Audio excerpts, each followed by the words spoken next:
Chapter 17. Miss Elizabeth Stein. She was born in a sleepy little town hugging the banks of the Elbe, where the water ran quiet as a whisper.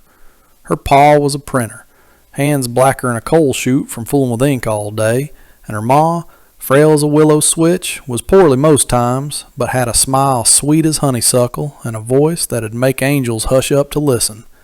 Young Elizabeth, she took to reading at 4-year-old, sitting cross-legged in a corner of that print shop, with hymnals and stray letters scattered round her like seeds in a sower's hand.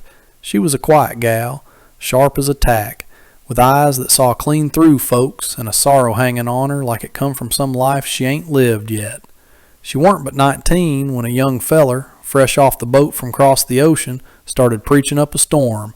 Heinrich Albrecht Stein his name was, and he warn't no looker, mind you, but his voice roared like thunder rolling through the holler of her heart.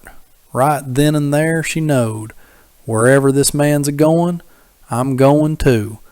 And so they lit out. They crossed that big ol' Atlantic, hoppin' from port to port, totin' the good book like it was a compass pointin' to glory. They fetched up in Vera Cruz, then traipsed over the Sierra Madre mountains, with little Annalise bundled tight against her ma's chest, dust caking their boots like flour on a biscuit. Elizabeth, she weren't never harsh, no sir, but she was steady as an oak in a gale, in a land full of fire and iron, where men carried guns and laws went unspoken. She brought something new, the deep, still quiet of them that believes true. Now she didn't always cotton to Heinrich's fire and brimstone ways. When he'd get to blazing, hollering at heathens, or forgetting the mercy of the Lord, she'd give him a look so sad it'd make a stone weep. In her heart, she knowed you can't save a soul with a hickory switch. Come the morning of the attack in Galiana, she turned to her gal with a calm that'd chill your bones and said, Annalise, don't you ever forget this. Life's bigger'n fear, and the Almighty's mightier 'n any sword. But when she seen Heinrich cut down in a hail of arrows, her heart split clean in two. That righteous man, never told a lie, would 'a died any day for the poor, lay dead in the sand of a strange land. The world went dark round her. They was supposed to be in Santa Fe by now, safe and sound, far from this desert, but some officer, now laid out on a blanket with his head wrapped and fever burning him up, had steered 'em wrong. The Indian tending 'em seemed to know his business, spoke soft and rare, but folks listened like he was a chief. In the cave where they'd been hauled, Elizabeth kept her eyes peeled, one guard at the mouth, one near the prisoners, the rest taking turns sawing logs. At night, they'd kindle fires and boil water, eating ground corn and jerky, measuring it out like it was gold dust. Now and then the healer'd slip out and come back with herbs and a jug of clear water, likely from some secret spring hid in the canyon rocks. Her and Annalise was free, leastways inside the cave, and maybe that was a blessing. That blazing sun outside would have sucked the life out of 'em quicker'n a tick on a hound. Annalise, she said in a still moment, don't you wander off from me here. Eat a bite, even if your stomach's sour. We're going to need our strength to get shut of this place. Yes, Ma, come the answer, flat as a mill pond, her eyes staring at nothing. The poor gal was plumb lost, swamped by it all. She'd been raised to forgive, to turn the other cheek, but now the hurt was too big. She wanted to bust out of that cave and holler till the sky cracked open, but she couldn't even do that. Elizabeth fished out her old Bible. Its cover wore thin as a pauper's shirt from the road. She scooted nigh the fire, cracked it open, and started reading, her voice soft as a lullaby. Annalise sidled up and threw her arms round her ma, clinging like a drowning swimmer grabbing for a log to keep from going under. The healer, checking on that feller Ramos, caught sight of the book in Elizabeth's hands and stopped dead in his tracks. His eyes wandered off, like he was staring back through the years to a long-gone Sunday when they drug him, kicking and squirming, to the missionary school. Some old American, Mr. Dubbins, stood up there preaching a sermon full of $10 words that didn't mean a lick to him. It all seemed like a big old joke. Empty talk in a world where if you ain't quicker with a knife or a pistol than the next feller, you're just a dead fool pushing up daisies. Still, Seeing that open Bible in the hands of a grieving woman stirred something in him, like a ghost rattling chains in his heart. "You reading that Bible? Ain't even Sunday," the Indian said, with a smile dull as a wore-out plow. His voice made Elizabeth jump like a spooked rabbit. First words anybody'd spoke to her since that blood-soaked night in Galiana. She was plumb shocked a heathen knowed the good book, more so that he seemed to give it some respect. "My man, God rest his soul," she said, hugging the Bible tight to her chest. "He always swore, when everything seems lost, you can find any answer in this here book." The Indian tilted his head. "Calm as a pond at dusk. Must be a mighty big book then." His English was clean as a whistle, not a hint of no desert twang. Plain as day he'd been schooled proper, maybe too proper for a fella roaming the wilds. "To me, sir, it's the most important book in the whole wide world," Elizabeth answered, her voice warm with a quiet pride. The healer eyed her a spell, and the silence twixt 'em was thick with questions nobody asked. Then, out of the blue, he said, "Anything I can do for you two?" Elizabeth blinked, caught off guard. She hadn't reckoned on a warrior asking such a thing, not in the middle of a guarded cave. "I'd like to know what happened to Albrecht, my man. He fell that night." The healer blinked slow, like a lizard soaking up sun. "Coyotes prowl the desert come nightfall. Ain't wise to trouble the spirits of the dead. We'll go there come morning." Then he yanked his blanket over his head, stretched out on a bed of dry herbs, and was snoring afore you could say amen. Come dawn, they give Ramos a few sips of water. He'd been muttering all night, sweating like a hog in July, fever burning him up. They tucked him back under his blanket by the dying fire and left him there. The 4 Indians, with Elizabeth and Annalise in tow, headed out to the battlefield. Desert law said they had to wipe away all traces of what happened. They found Preacher Stein. Elizabeth dropped to her knees, quiet as a shadow, and closed his eyes, stroking his forehead like a ma watching her babe sleep. They buried him in the shade of a big old cactus, and she swore to herself she'd come back one day with a proper wooden cross. Annalise wept silent, tears streaming like a river with no end. Her eyes was red as embers, but she didn't dare make a peep. Scared of the Indians, scared of the world, scared of her own heart. Off yonder, in a sandy patch, they buried the other Mexican soldiers.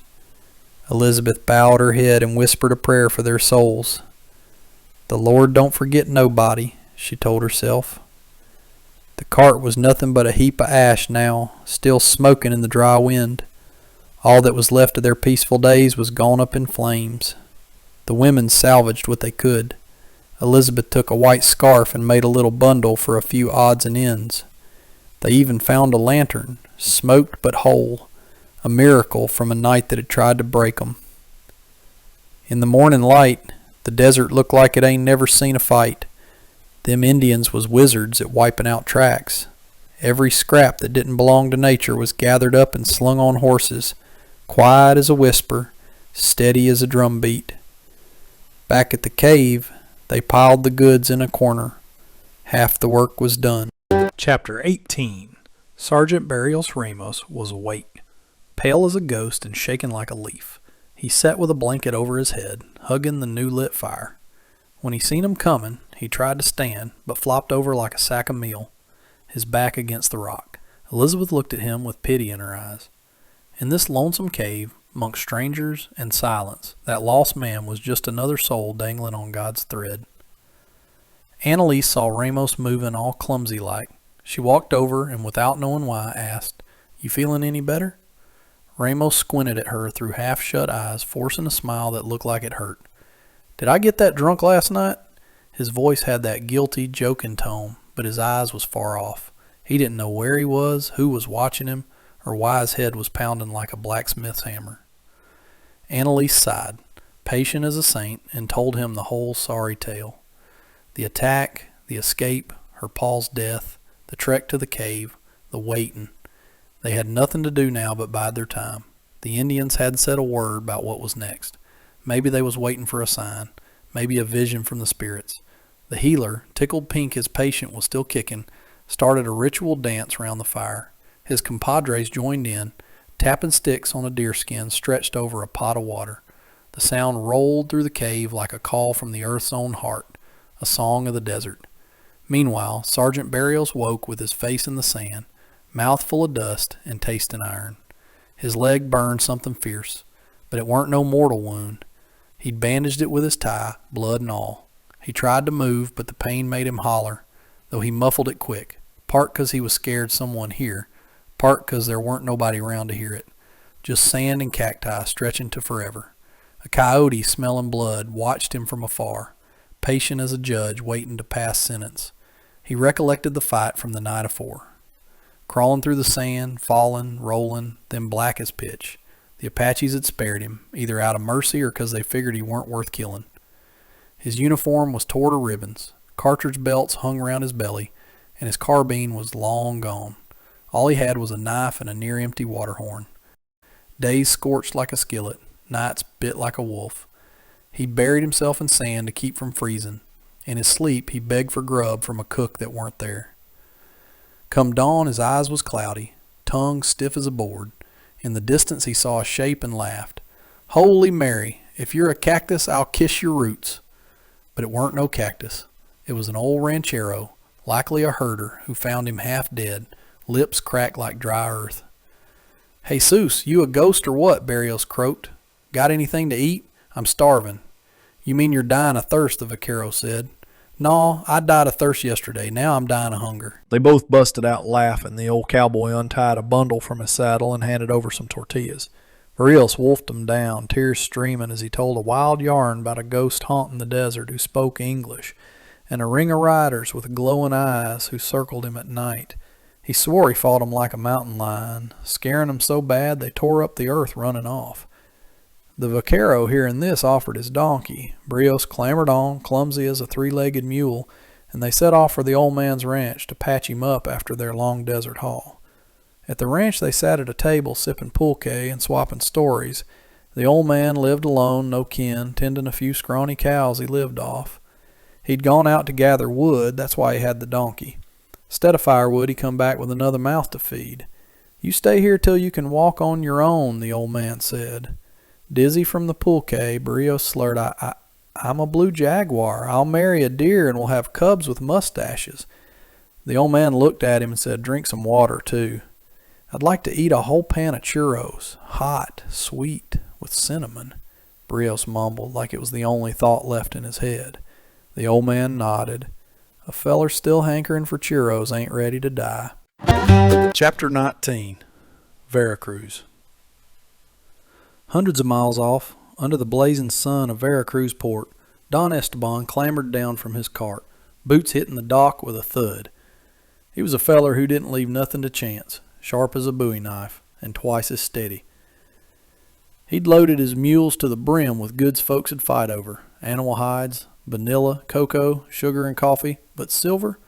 He hadn't dared pack much of that shiny stuff. Treasure draws death quicker than a moth to a flame. On the dock, the French ship, Jeanne d'Arc, sparkled like a promise carved in gold. She'd sailed clear from Marseille, and Don Esteban rubbed his hands, grinning like a fox in a hen house.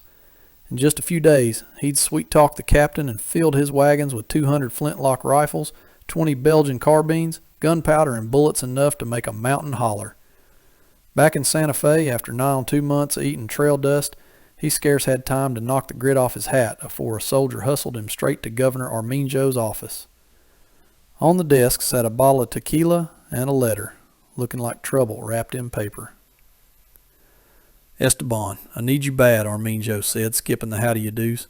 "Read this." Esteban knowed Joaquin's scribble right off. The news was black as tar. The massacre at Galeana. Soldiers gone. Everything swallowed up in the desert without so much as a footprint left behind. The governor was shook. his face pale as a bedsheet. "We lost men, we lost gold, and the city's baying for blood. What's to be done?" Don Esteban let a thin smile creep across his lips. He knowed exactly what to do. In less than a day, the local papers got a hold of a version of that letter, spruced up and tragic as a preacher's funeral sermon. Talk was of mutilations, horrors too awful to name, women and young'uns tore to pieces by the knives of savages. Santa Fe blew up like a powder keg. The whole town was boiling with rage. Every man swore he'd lost a cousin, a brother, or the feller next door in that bloodbath at Díłéé'ãô'í. A crowd, mad as hornets, swarmed the governor's palace, hollering for justice. With the folks whipping up a storm, our Mean Joe started a public subscription to raise a volunteer army. Don Esteban, slick as a riverboat gambler, supplied the guns and bullets on one condition. He'd be paid in silver, cold and shiny. So the first move was set, a transport to Zacatecas to fetch a heap of precious metal. Official papers was signed, and Esteban lit out again, coming back with the treasure like he'd planned it all along. Then come the final stop, Díłéé'ãô'í. Revenge weren't just a notion no more. It was a duty, a big old show of honor for the whole town to cheer.